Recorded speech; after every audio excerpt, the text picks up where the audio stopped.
శ్రీ మహాగణాధిపతయ నమః. అందరికీ నమస్కారం. మన ఛానల్లోకి స్వాగతం అండి. ఈ 2026 జూన్ 2వ తేదీన జరుగుతున్నటువంటి గురుగ్రహ రాశి మార్పు అనేది మేషరాశి జీవితంలో కీలకమైన మార్పులను అయితే తీసుకురాబోతోంది అని జ్యోతిష పండితులు చెబుతున్నారు. గురుగ్రహాన్ని శుభగ్రహాల రాజుగా భావిస్తారు.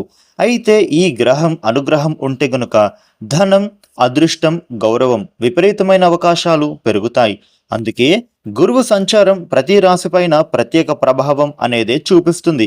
అయితే ఈసారి మేషరాశి వారికి గురుగ్రహ రాశి మార్పు అనేది కొన్ని రంగాలలో అద్భుత ఫలితాలను ఇవ్వబోతుండగా కొన్ని విషయాలలో మాత్రం జాగ్రత్త అవసరం అని సూచనలు కనబడుతూ ఉన్నాయి. ముఖ్యంగా ఉద్యోగం మరియు కెరియర్ విషయంలో చూస్తే మంచి మార్పులు ప్రారంభం అయ్యే సూచనలు ఉంటున్నాయి. ఇప్పటి వరకు చేసిన కష్టానికి ఇప్పుడు గుర్తింపు అనేది రావచ్చు. ఉద్యోగంలోని వీరికి ప్రమోషన్, అదేవిధంగా కొత్త బాధ్యతలు లేదా జీతం పెరుగుదల గురించి కొన్ని వార్తలు, శుభవార్త వినే అవకాశం ఉండబోతోంది. ఉద్యోగం కోసం ఎదురు చూస్తున్న వాళ్లకు కొత్తగా ఉద్యోగ అవకాశం కనిపిస్తోంది. ప్రభుత్వ ఉద్యోగాల కోసం ప్రయత్నించేటటువంటి వాళ్లకు కూడా ఇది అనుకూల సమయంగా మారవచ్చు. వ్యాపారస్తులకు చూస్తే గురుగ్రహ రాశి మార్పు అనేది ఈ సమయంలో శుభప్రదంగా మారబోతోంది. నూతన ఒప్పందాలు, నూతన పరిచయాలు, విదేశీ ప్రయాణ అవకాశాలు కనిపిస్తున్నాయి. ఇప్పటి వరకు ఆగిపోయిన పనులన్నిటినీ కూడా మళ్ళీ ముందుకు కదిలించే సూచనలు ఉంటున్నాయి. ముఖ్యంగా చెప్పాలి అంటే గనుక ఈ రాశి వ్యక్తులలో రియల్ ఎస్టేట్, విద్య, ఆధ్యాత్మిక రంగాలలో, కన్సల్టింగ్ వ్యాపారంలో ఉన్నటువంటి వాళ్ళందరికీ కూడా ఇప్పుడు మంచి లాభాలు వచ్చే అవకాశం చక్కగా కనిపిస్తోంది. అయితే పెద్దగా పెట్టుబడులు పెట్టే ముందు మీరు మాత్రం ఎట్టి పరిస్థితుల్లోనూ అనుభవజ్ఞుల సలహాలు తీసుకోవడమే మంచిది.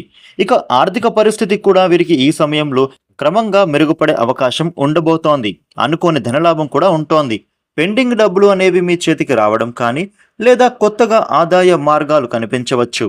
అయితే ఖర్చులు కూడా ఈ సమయంలో పెరిగే సూచనలు ఉంటున్నాయి. ముఖ్యంగా కుటుంబ అవసరాలు, వాహనం లేదా ఇంటికి సంబంధించినటువంటి ఖర్చులు ఎక్కువయ్యే అవకాశం ఉంటున్నాయి. కాబట్టి డబ్బుల విషయంలో ఈ సమయంలో వీరికి ప్లానింగ్ చాలా అవసరం. కుటుంబ జీవితంలోనూ మేషరాశి వాళ్లకు కొన్ని మార్పులు అనేవి కనిపిస్తున్నాయి. ఇంట్లో శుభకార్యాల గురించి చర్చలు జరగవచ్చు. వివాహం ఆలస్యం అయిన వాళ్లకు కూడా ఇప్పుడు మంచి సంబంధాలు రావడం, ప్రేమలో ఉన్న వాళ్ళకి కూడా వారి యొక్క సంబంధం మరింత బలపడే అవకాశాలు ఉంటున్నాయి. అయితే మాటలలో ఈ సమయంలో మేషరాశి వాళ్ళు మాత్రం అహంకారం అనేది తగ్గించుకోవాలి. చిన్న అపార్థాలు పెద్ద సమస్యలకు దారితీసే ప్రమాదం ఉంది. ఆరోగ్యపరంగా మేషరాశి వాళ్ళకైతే ఈ సమయంలో శ్రద్ధ వహించడం చాలా అవసరం. ఒత్తిడి, నిద్రలేమి, తలనొప్పి వంటి సమస్యలు రావచ్చు. ఆహార నియమాలను పాటించడం, సమయానికే విశ్రాంతి తీసుకోవడం చాలా మంచిది. యోగా, ధ్యానం చేస్తే వీరికి మానసికమైన ప్రశాంతత పెరుగుతుంది. గురుగ్రహ ప్రభావం వలన ఆధ్యాత్మిక ఆలోచనలు కూడా వీరికి పెరుగుతాయి. ఇక అదేవిధంగా దేవాలయ దర్శనం, గురువారం పసుపు దానం చేయడం, గురుగ్రహానికి సంబంధించినటువంటి ప్రార్థనలు చేసుకోవడం, ఇలా ఇంకా మంచి మంచి ఫలితాలు లభిస్తాయి అనే చెబుతున్నారు. మొత్తం మీద చూసినట్లయితే కనుక మేషరాశి వారికి అయితే జూన్ 2వ తేదీన మారుతున్నటువంటి గురుగ్రహ ప్రభావం అనేది వీరి జీవితంలో కొత్త మార్పులను, నూతన అవకాశాలను తీసుకువచ్చేటటువంటి సూచనలు ఉంటున్నాయి. అయితే వీరు ఓర్పు, తెలివైన నిర్ణయాలు, కష్టపడి పనిచేసే తత్వం ఉంటే గనుక గురు సంచారం మేషరాశి వారికి మంచి విజయాలను తీసుకువస్తుందని చెప్పుకోవాలి. చూసారు కదా మేషరాశి వారికి ఏ విధమైన ఫలితాలు ఉంటున్నాయి అనేది. ఈ వీడియోకి లైక్ చేయండి, షేర్ చేయండి. ఇలాగనే మరిన్ని వీడియోలు తెలుసుకోవడం కోసం ఇప్పుడే మన ఛానల్కు సబ్స్క్రైబ్ అవ్వండి. Thank you for watching.